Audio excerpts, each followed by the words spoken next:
Oi pessoal, tudo bem? Vocês devem estar enjoando da minha cara já.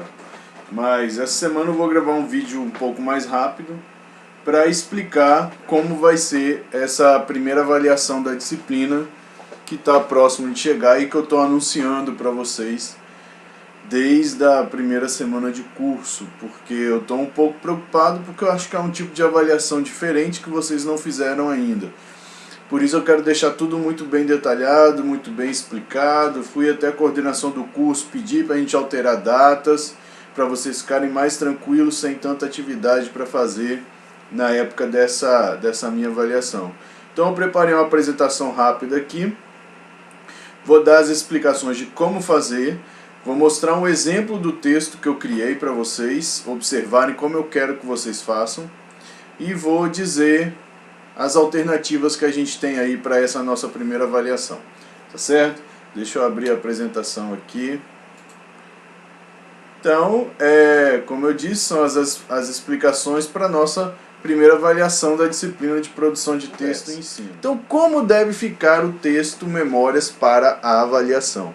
Vocês já fizeram lá na terceira ou na quarta semana da disciplina, vocês escreveram lá aqueles textinhos de memória que vocês postaram, eu li alguns, ficaram meio bacanas, algumas pessoas reclamaram, eu tenho um recado lá no final para quem reclamou, que falou, eu não tenho nenhuma memória, então eu tenho um recado lá no final para quem não tem memória de produção de texto, eu vou dizer o que vocês vão fazer. Mas vocês agora tinham aquele texto, algumas pessoas já reescreveram esse texto para melhorar a nota, para o texto ficar mais bacana. E agora a gente vai passar por uma segunda reescrita. Mas essa segunda reescrita é uma reescrita em que você vai pegar essas narrativas que você tem das suas memórias e você vai enxertar ali a teoria do curso que a gente estudou até agora.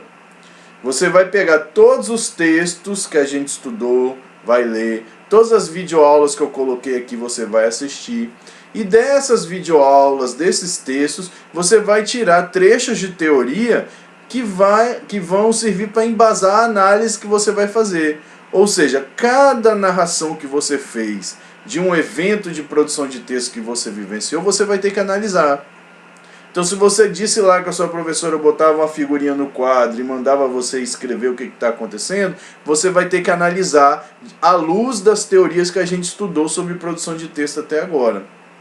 E aí você vai produzir um texto que vai ficar tipo um texto acadêmico, onde você vai colocar citações dessas pessoas todas que a gente estudou. Então você pode usar o PCN, você pode usar lá a aula de concepções de linguagem, você pode usar o texto da professora Irandé Antunes, você pode usar o texto do professor Clécio Bunzen, você pode usar o texto do professor Rony Farto, que são os textos que a gente estudou até agora. Na verdade, eu estou falando você pode, mas você deve utilizar esses textos. São esses textos que vão embasar as análises que vocês vão fazer sobre as narrativas de produção de texto que vocês têm. Por que eu pensei essa avaliação? Porque eu acho que eu já comentei com vocês. Os estudos da linguística aplicada dizem que quando a gente narra, a gente reflete sobre a nossa própria identidade. E é isso que eu quero que vocês façam. Vocês vão narrar, e nessa narração você já faz uma reflexão sobre a construção da sua identidade, e a gente vai fazer melhor. Além de narrar, a gente vai compartilhar essas narrativas. Porque é aquela questão que a gente já disse, né? A partir do outro a gente pode se construir também. Então, a partir da narrativa que eu escuto de um amigo meu, de um colega de turma minha, de um colega de turma meu, eu também vou aprender. Por isso que a roda de conversa é fundamental. Você vai ouvir a experiência dos outros, as experiências dos outros, vai ver como que ele analisou aquelas situações, e isso vai gerar aprendizado para você como pessoa e vai contribuir para a sua formação como professor de língua portuguesa. Por isso que eu acho que esse tipo de avaliação ela vai surtir muito mais efeito para vocês do que ir lá ficar clicando, marcando X ou escrevendo qualquer coisa em perguntas aleatórias como era feito e como está sendo feito. Que é uma crítica que eu tenho ao curso, é esse tipo de avaliação que a gente obriga vocês a fazerem. Eu penso que a avaliação ela tem que ser diferenciada, sobretudo no ensino superior. O ensino superior a gente tem que debater, a gente tem que discutir, a gente tem que problematizar, e é isso que eu estou propondo a vocês. Uma reflexão a partir da sua própria narrativa de como foi suas aulas, como foram, né, suas aulas de produção de texto e como essas aulas devem ser. O que a gente propõe de melhor a partir de agora? É isso que essa avaliação vai ser. Então o que eu vou mostrar para vocês aqui? Do jeito que eu pedi para vocês, ontem eu sentei e escrevi rapidamente um texto de... Lógico que é um texto experimental só para servir de modelo para vocês. Se eu fosse ser avaliado, eu teria me esmerado um pouco mais. Mas eu sentei e escrevi algumas memórias, 3, se eu não me engano, 3 memórias de produção de texto que eu tenho. Uma de quando eu estava na 3ª série, uma de quando eu estava na 5ª série e outra quando eu estava na 7ª série. Então eu narrei essas 3 experiências de produção de texto. Vou ler para vocês para mostrar. Aí hoje, quando eu cheguei da aula agora à noite, eu sentei, peguei essa minha narrativa, esse meu texto de memórias, peguei as teorias que eu ensinei, que eu estou trabalhando com vocês, e eu reescrevi esse texto analisando cada uma dessas minhas experiências de produção de texto. E é isso que vai ser a avaliação de vocês. A narrativa analisada. É isso que eu estou pedindo que vocês façam. Então eu vou mostrar para vocês aqui o meu... eu já vou explicar. No meu texto está lá 3ª série, 5ª série, 7ª série. A gente sabe que não é mais assim a nomenclatura. Mas como é um texto de memória, que é um resgate da minha vida, eu preferi manter os termos série, que rola mais identificação com o que eu passei. Por isso que eu mantive 3ª série, não botei 4º ano, 5ª série não botei 6º ano e 7ª série não botei 8º ano. Eu deixei o termo série por uma questão de identidade. Né, como se trata de memória, de uma narrativa do meu passado, eu preferi manter assim. Então olha só, esse aqui, ó, lógico que está pequenininho, mas eu só queria mostrar para a gente observar o tamanho.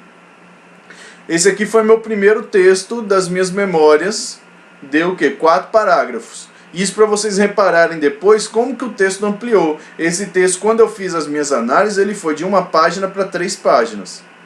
Né? Então, a minha análise, eu não mudei quase nada do texto. Eu fiz algumas mudanças pontuais hoje, nesse texto aí, e fui aumentando o texto a partir das teorias que eu estudei, que a gente está estudando no curso. Então, é só para mostrar o tamanho. E agora o que eu fiz? Eu fui recortando o texto. Eu vou ler com vocês, e é desse jeito que eu quero que vocês façam para poder serem avaliados e para a gente aprender também sobre essa teoria que a gente está estudando. Então, meu texto eu começo assim, ó. O ano era 1989, tinha 9 anos, estava na 3ª série. Minha professora da época, tia Beth, entrou de licença maternidade, e foi aí que apareceu uma professora substituta. Lembro que foram 4 meses difíceis, mas acho que mais por saudades da professora licenciada. Foi quando, finalmente, chegou a hora da última aula da professora substituta. Lembro que ela preparou todo o terreno. Conversou com a gente em tom de despedida e pegou a vitrolinha da escola. Me respeitem porque eu sou dessa época. E colocou uma música instrumental para tocar. Estávamos todos calados, olhando para frente. Foi quando a substituta foi ao quadro e, usando o giz, escreveu: a substituta e eu. Em seguida, disse para escrevermos um texto que contasse como havia sido a vivência com ela durante aqueles meses. Era para contar uma história de quê? Ficou difícil. Todo mundo na sala com aquela cara de não estou entendendo nada. E foi então que a professora resolveu mostrar um modelo, lendo o texto que uma das alunas de outra 3ª série havia escrito. E diz: é desse jeito que eu quero que vocês escrevam. E assim foi feito. Não lembro nada do que escrevi naquele dia, mas sei que o texto ficou lá no meu caderno. Ninguém leu. Nem a substituta, nem a titular. Aí continua. Os anos passaram. E outra lembrança que eu tenho foi quando eu estava na 5ª série. Era início do ano. Acho que para preencher o tempo, a professora de português trouxe uma folha, essa história é espetacular. Trouxe uma folha mimeografada, em que no topo dessa folha tinha um desenho de um triângulo. Após entregar as folhas para todos, a professora deu o comando. A partir do desenho desse triângulo, vocês irão fazer outro desenho. E usando o desenho que vocês fizeram, vocês irão contar uma história. Mais uma vez, contar uma história. Lembro que do triângulo puxei umas linhas, fiz uma torre e acabei desenhando um castelo. Do castelo contei uma história de um cavaleiro que precisava salvar a princesa que estava no alto da torre. Nossa, que original. Acho que dessa minha história que escreveram o roteiro de Shrek 1. Depois mudei de escola, mas acho que a metodologia conte uma história me perseguia. Cheguei à 7ª série. Dessa vez, a professora de português inovou. Levou um microsystem para a sala e uma fita cassete de Milton Nascimento. Quando ela deu play, começou a tocar. Amiga, coisa pra se guardar. Aquela música, né? Debaixo de dentro do coração, assim, América ouvir, blá blá blá. Não tínhamos a letra da música. Era só pra ouvir mesmo. Depois de ouvir toda a música, lembro que a professora disse: que música bonita. E pediu que nós escrevêssemos um texto sobre amizade. A maioria não terminou a escrita na sala. Então ela pediu que terminássemos em casa, porque no outro dia todos iriam ler seus textos para a turma. E assim foi feito. Todos leram textos que não diziam e não serviam para nada. E tudo ficou por isso mesmo. Então até aqui, essa foi a minha primeira versão do texto das minhas memórias. O que eu vou fazer agora? Eu peguei esse texto que eu escrevi, e aí eu peguei todos os textos que a gente está estudando nessa disciplina e vou fazer uma análise desses momentos de produção de texto que eu recordei. Então eu vou analisar esses 3 momentos de produção de texto à luz das teorias que a gente estudou, que eu já citei aqui para vocês. Então agora eu vou reler o texto, reescrito e já enxertado a teoria, que é do jeitinho que eu quero que vocês façam para serem avaliados. Então a segunda versão está menorzinha aqui, eu vou me esforçar um pouquinho para ler. Começa assim. O ano era 1800 eu tô velho, hein? 1989. Tinha 9 anos. Estava na 3ª série. Minha professora da época, tia Beth, entrou de licença maternidade e foi aí que apareceu uma professora substituta. Lembro que foram 4 meses difíceis, mas acho que mais por saudades da professora licenciada.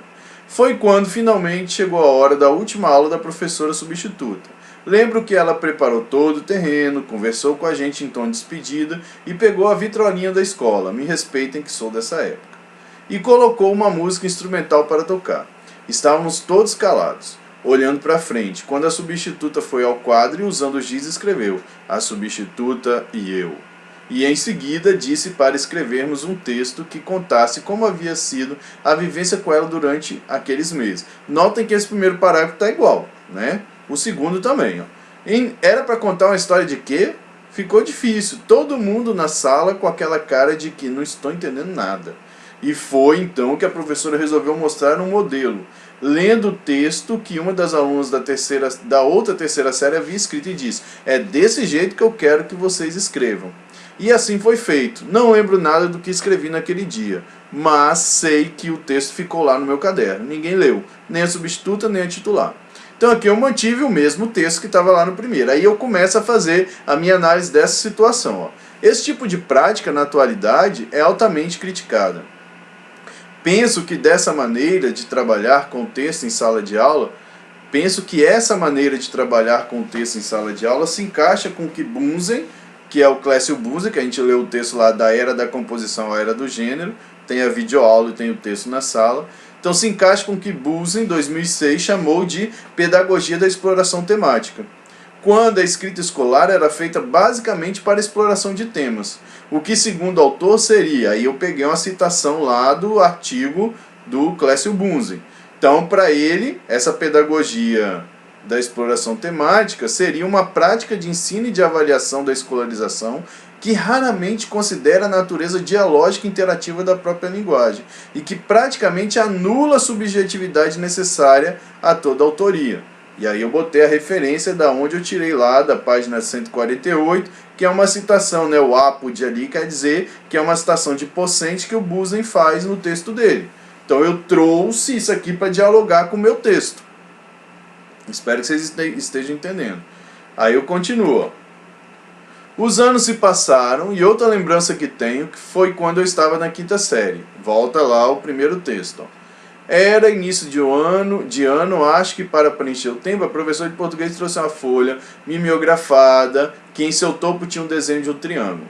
Após entregar a folha para todos, a professora deu o comando. A partir do desenho desse triângulo, vocês irão fazer outro desenho. E usando o desenho que vocês fizeram, vocês irão contar uma história. Conte uma história. Mais uma vez, contar uma história. Lembro que do triângulo puxei linhas, fiz uma torre e acabei desenhando o castelo. Do castelo contei uma história de um cavaleiro que precisava salvar a princesa que estava no alto da torre. Nossa, que original. Acho que dessa minha história que escreveram o roteiro Shrek 1. Ah, eu acertei o nome Shrek, que no outro tá errado, se vocês olharem. Olha a reescrita fazendo o poder aí. Beleza, botei o caso igual tá lá. Agora eu vou analisar esse caso. Ó. Mais uma vez escrevemos um texto que ficou somente no caderno. Sem nenhuma correção, sem nenhum propósito, sem nenhuma leitura. Um emaranhado de frases e palavras abandonadas em linhas de um caderno. Nossa, que poético. Essa forma de escrita na escola era muito comum. Uma escrita sem diálogo, sem previsão de um interlocutor. Para Antunes, que é o outro texto que a gente leu, explorando a escrita, né? Para Antunes, 2003, escrever sem saber para quem é logo de saída, escrever sem saber para quem é logo de saída uma tarefa difícil, dolorosa e, por fim, uma tarefa ineficaz, pois falta a referência do outro a quem todo o texto deve adequar-se. Como saber se dissemos de mais ou de menos? Como avaliar se fomos precisos, se fomos relevantes, se dissemos com a palavra certa aquilo que tínhamos a dizer? Sem o outro, do outro lado da linha, não há linguagem.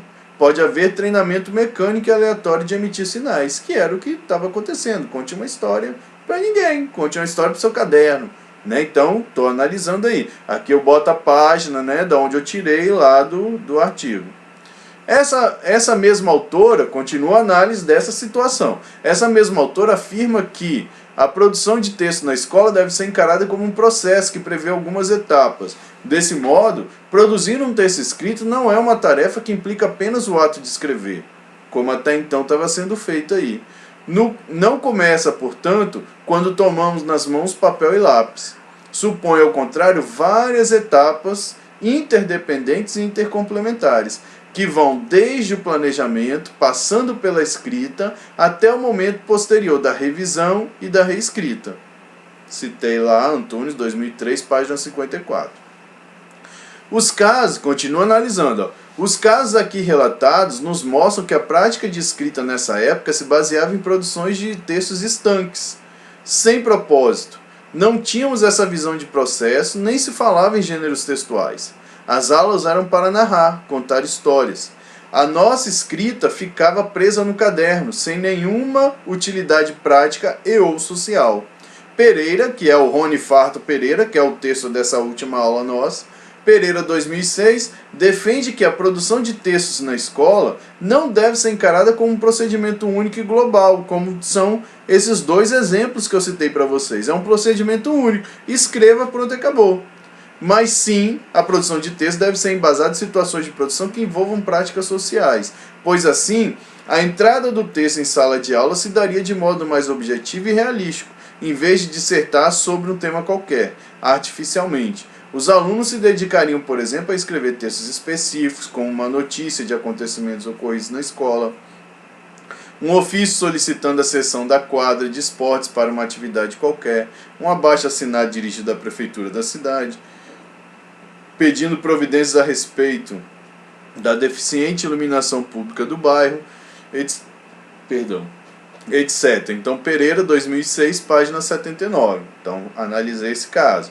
Aí vem, continuando aí a análise. Ó. O trabalho com produção de textos, focando nesse parâmetro, faria com que os alunos se colocassem na posição de autores de seus textos, e ainda daria sentido para a escrita. Pois, observando as práticas ou problemas sociais de sua comunidade, o aluno produziria textos que realmente circulam na sociedade, fazendo com que o professor trabalhe com gêneros textuais diversificados, contemplando o que aí eu trago aqui o PCN, o que o PCN diz, ó, contemplando o que diz o PCN de língua portuguesa, quando orienta que o trabalho com o texto na escola deve primar pela maior diversidade de gêneros possíveis. Mas penso que a maior vantagem do trabalho com produção de textos a partir da observação de práticas sociais seria a conexão entre a linguagem e a vida cotidiana, o que faria com que nosso aluno perceba, ou percebesse, acho que ficaria melhor, né? O que faria com que nosso aluno percebesse a ligação entre a aula de língua portuguesa e a vida. Olha que análise bonita mesmo. Ficou bonito isso. Aí volto lá ao meu texto original. Mais um trecho igualzinho está lá no texto. Eu venho analisando os dois casos que eu já tinha mencionado. Agora eu vou pegar o terceiro caso e vou analisar. Ó. Depois mudei de escola, mas acho que a metodologia Conte uma História me perseguia. Cheguei à 7ª série.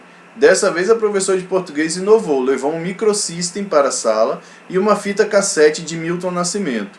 Quando ela deu o play, começou a tocar a música que eu botei aí, Canção da América e blá blá blá.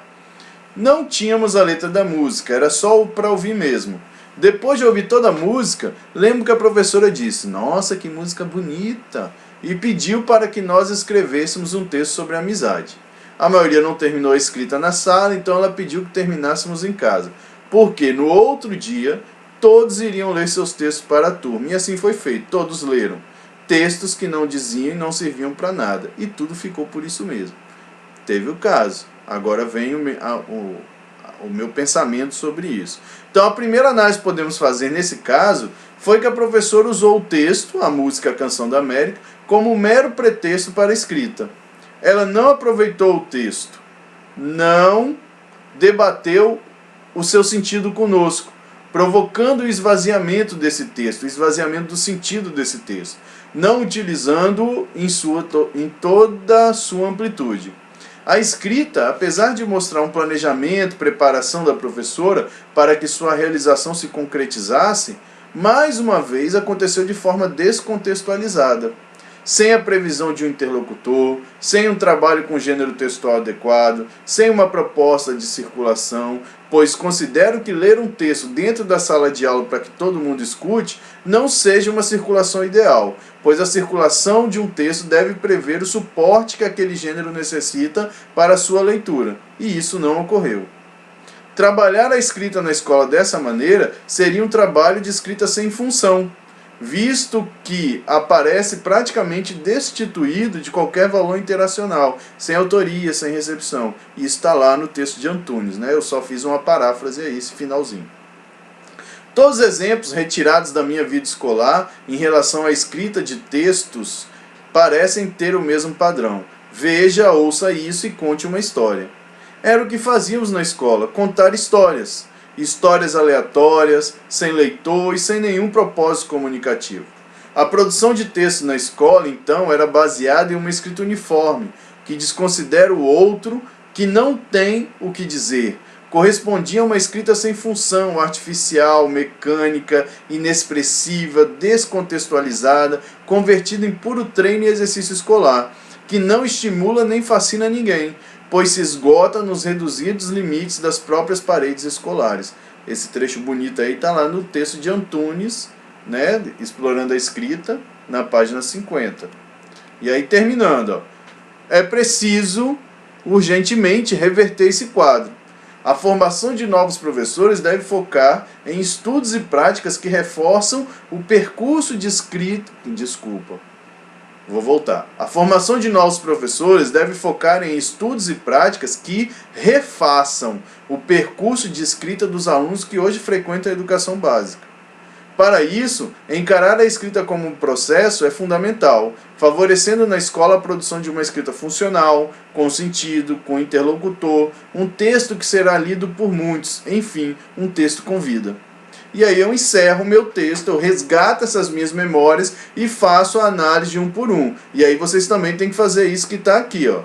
Está aqui no canto aqui, ó. Colocar a bibliografia que você utilizou.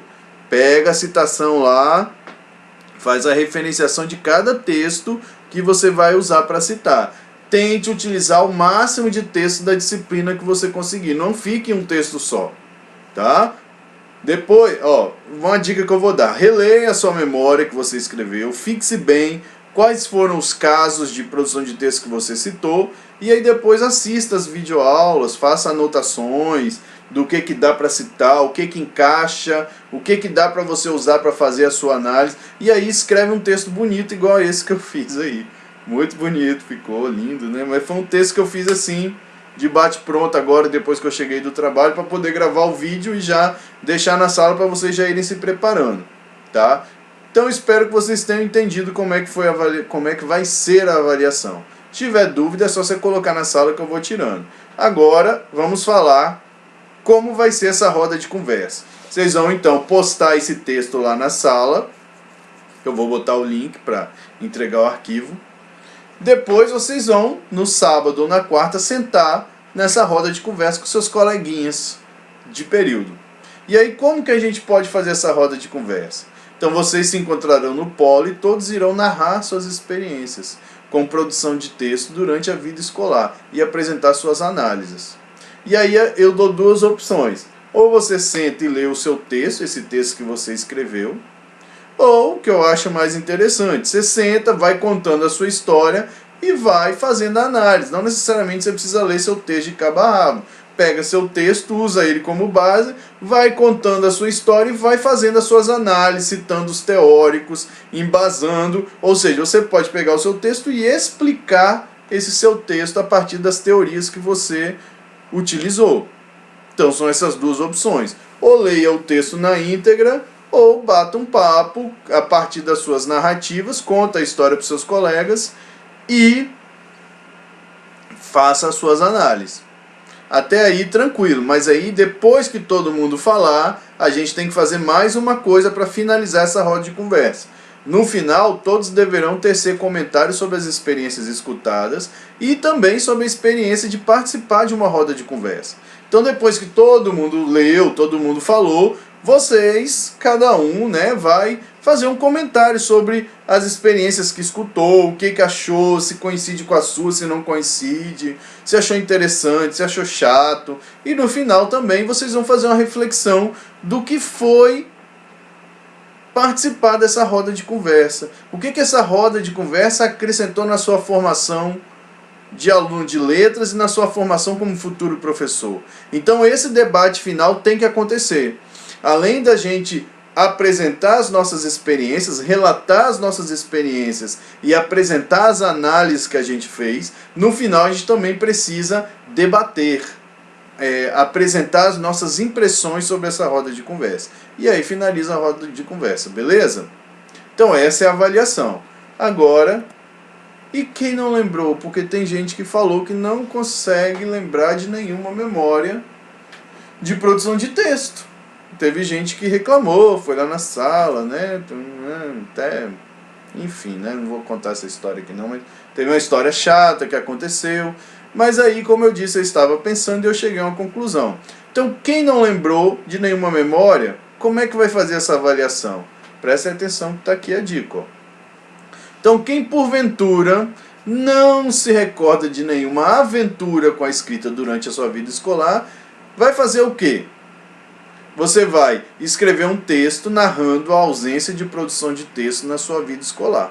Então você vai dizer lá que você não lembra de ter produzido textos, né? Ou que as experiências que você teve de produção de texto não foram tão significativas a ponto de você ter uma memória. Não sei, você vai escrever um texto dizendo que não aconteceu para você.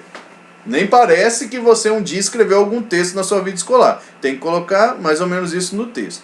E aí que vem a sua análise.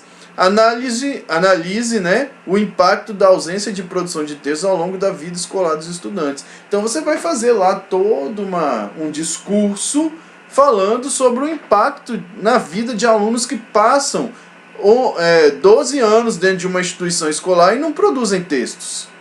Então, dentro da teoria que a gente está estudando, também contempla isso. O que vai acontecer com a vida? Como é a formação desse indivíduo? Né? Um indivíduo que passa 12 anos dentro de uma escola e não escreve. Ou em um indivíduo que viveu algumas experiências de escrita, mas que não foram significantes. Qual o impacto? O que pode acontecer na vida desse cidadão? E no final desse texto que você vai escrever, usando toda essa teoria que a gente... Ei, droga. Eu tenho refluxo, gente. Aí tem hora que, quando eu falo sentado, eu fico tendo essa... É horrível, mas o que eu posso fazer, né? Perdão, às vezes que eu meio que me engasgo porque o refluxo tá gritando, tá trabalhando aqui. Então, voltando aí, você faz uma análise do impacto dessa ausência aí na vida dos estudantes, na formação do cidadão, e por último você vai dar sugestões de como deveria ser o trabalho de produção de texto na escola. Usando toda essa teoria que a gente estudou, faça um pedaço lá do seu texto, uma parte final do seu texto, falando como que hoje a gente tem que trabalhar a produção de texto, usando essas teorias que a gente estudou. Aí todo mundo fica feliz, fica bom para todo mundo vai poder ser avaliado. Então, quem não tem nenhuma lembrança, faça um texto nesses moldes aí que eu estou colocando para vocês, né? Então, o que eu tinha para falar para vocês era isso. Voltei aqui, só eu. Nossa Senhora. O que eu tinha para falar sobre avaliação é isso. Espero ter deixado bem claro como vai ser essa avaliação de vocês. Desejo a vocês bastante força e ânimo para estudar, para escrever. Afinal de contas, a gente está fazendo um curso de letras, a gente tem que escrever. A gente está fazendo uma disciplina de produção de texto e ensino e a gente tem que produzir textos. Então, pega essa semana agora, senta na sua cadeira aí, pega esses textos, assista de novo as videoaulas. Senta, se dedique, escreva o texto mais lindo que você conseguir escrever, posta lá, senta no sábado ou na quarta-feira com seus coleguinhas e vamos falar sobre produção de texto, vamos gerar conhecimento, vamos olhar no outro e aprender também, que os outros também vão aprender com o que a gente tem a dizer.